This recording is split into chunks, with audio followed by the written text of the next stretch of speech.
बोले वाणी सुता सकल बोले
कितना सुंदर भाव है सब पूरे जगत सुकुमारी अवगुण है अवगुण को जाने जो बर बन जाए त्रिपुरारी वो भी कर जाएंगे कैसे यदि पर त्रिपुरारी भूल भाव भोलेनाथ में लगाएंगे कब ये कहने लगे पार्वती है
तुम पूर्ण जगत सुकुमारी अवगुण है अब कछु दो चारी जो वर मिल जावे त्रिपुरारी वो भी कर जाएंगे कब अगर त्रिपुरारी वर के रूप में प्राप्त हो जाएंगे तब महाराज बोले वैसे तो संपूर्ण जगत सुकुमारी है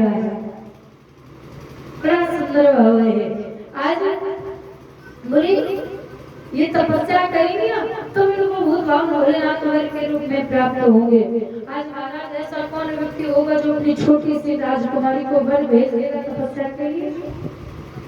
कोई नहीं भेजेगा। लेकिन मैया पार्वती नहीं मानी, मैया भवानी ने जो है सोना तपस्या कर ठान ली और भूत भाव भोलेनाथ को पाने तपस्या कर रहे हैं, क्योंकि उनका कहना था कि जन्म जन्म तक रगर हमारी मेरा शंभु नहीं करा हो। अगर मैं विवाह करूंगी तो भोलेनाथ के साथ में, वरना किसी के साथ में नहीं करना। महाराज आज तपस्या कर रही है, तो तपस्या कर रही है भोलेनाथ को पाने के लिए, और इधर सारे देवगण परेशान है कि बाबा का विवाह कराया जाए। क्यों कराया जाए? अरे दूसरे के विवाह से तुम्हें क्या मतलब? आजकल हमारे यहाँ बच्चों के विवाह नहीं हो रहे हैं, सगाई आके भड़का दिया जाता है। लेकिन क्यों कराना चाहते हैं? प्रसाद ले लिया करो भैया। क्यों कराना चाहते हैं? स्वार्थ है, स्वार्थ छुपा है। क्यों? भोलेनाथ का विवाह होगा, लाभ होगा। लाभ क्या है? तार का असुर नाम का असुर है, वो किससे मरेगा? भोलेनाथ उसने वरदान मांगा है कि अगर मरूंगा तो भोलेनाथ के बेटे से। तो जानता है कि भोलेनाथ का विवाह होगा नहीं, और विवाह होगा नहीं तो हम मरेंगे। सारे देवगण परेशान है, बाबा को समाधि से जगाना है। कौन जाए जगाने? जो जाएगा वो सब हो जाएगा। इंद्र से कहा, बोले जाओ एक काम करना है। क्या? बोले भोलेनाथ को समाधि से जगाना है। बोले भैया हमको अपनी कुर्सी से बड़ा प्रेम है, हमें अपनी कुर्सी से बड़ा प्रेम है, हम नहीं जाएंगे। कामदेव के पास आए, कामदेव से गए तो एक लोगों की समाधि भंग करनी है। कामदेव बड़ा गर्मी में, अरे बोले छल नहीं लगेगा, ये काम तो हमारे दाएं बाएं का खेल है, तुरंत कर दूंगा। किसकी है बताओ? तो पता लगा भोलेनाथ की। कामदेव पीछे हट गया। अरे महाराज नहीं जा सकता, जाऊंगा मार दिया जाऊंगा। अरे बोले जाओ तो ये इसमें तो जाओगे ना, सबका लाभ होगा। कामदेव आया, भोलेनाथ की समाधि भंग करी, जैसे ही नेत्र खुले कामदेव महाराज भोलेनाथ के नेत्र खुले। सारे देवगण आए, आकर के कहने लगे, भगवान श्री राम आए, कहते हैं भोलेनाथ से, बोले अगर आप हमसे प्रेम करते हो तो आप हमारी बात मानिए। कितना प्रेम करते हो आप हमसे? कितना प्रेम करते हो? अगर प्रेम करते हो तो आपको हमारी बात माननी होगी। भोलेनाथ कहते हैं प्रभु से कि प्रभु ये मत कहिए कि मैं आपसे कितना प्रेम करता हूँ। प्रेम तो मैं आपसे अगाध करता हूँ, अकाट्य करता हूँ, अप्रतिम करता हूँ, इसकी कोई तुलना नहीं है।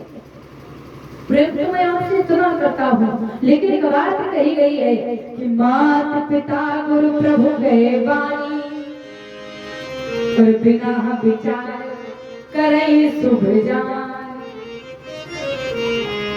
माता पिता गुरु प्रभु के वाणी बिना विचार करे सो। माता पिता जो कहेंगे ना उसे बिना विचारे कर दीजिए। क्यों? वो हमारा हित ही चाहेंगे, हित नहीं चाहेंगे। और गुरु जो बात कहेगा वो हित की बात करेगा, अहित की नहीं करेगा।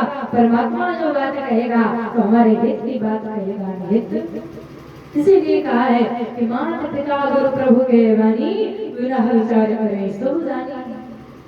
कहिए तो प्रेम की बात न करें, प्रेम तो मैं आपसे आग्रह करता हूँ। प्रभु कहते हैं आप व्यवहार कर लीजिए। भोलेनाथ कहते हैं अरे बिटिया देखे होगा ऐसे कैसे बड़ा हमारे व्यवहार के पीछे पड़े हैं। बोले व्यवहार की तैयारियां करनी चाहिए, व्यवहार कर लीजिए। भोलेनाथ कहते हैं बेटी देखिए, बोले है ना पर्वतों के राजा हिमाचल की पुत्री माँ भवानी पार्वती। भोलेनाथ कहते हैं ऐसे नहीं, पहले परीक्षा लेकर के आओ। सप्त ऋषियों को भेजा, सप्त ऋषि गए मैया की परीक्षा लेने के लिए। भोलेनाथ के बारे में खूब उल्टा सीधा हुआ। अरे बोले उसके लिए तपस्या कर रही हो जिसके ना माई का पता है ना बाप का पता है, उसके लिए तप कर रही हो, इसके ना रहने का ठिकाना ना खाने का ठिकाना। मैया कहती है कहा तो कहा, लेकिन दोबारा कहना नहीं, चुपचाप चले रहिए। उनके खिलाफ खबरदार एक लफ्ज बोला, एक शब्द भी नहीं कह सकते हो। सब तरह से आए भोलेनाथ से कहते हो बड़ी सुयोग है, उसने तो एक शब्द तुम्हारे बारे में नहीं सुनना पसंद किया। इधर बाबा के व्यवहार की तैयारियां हो गई।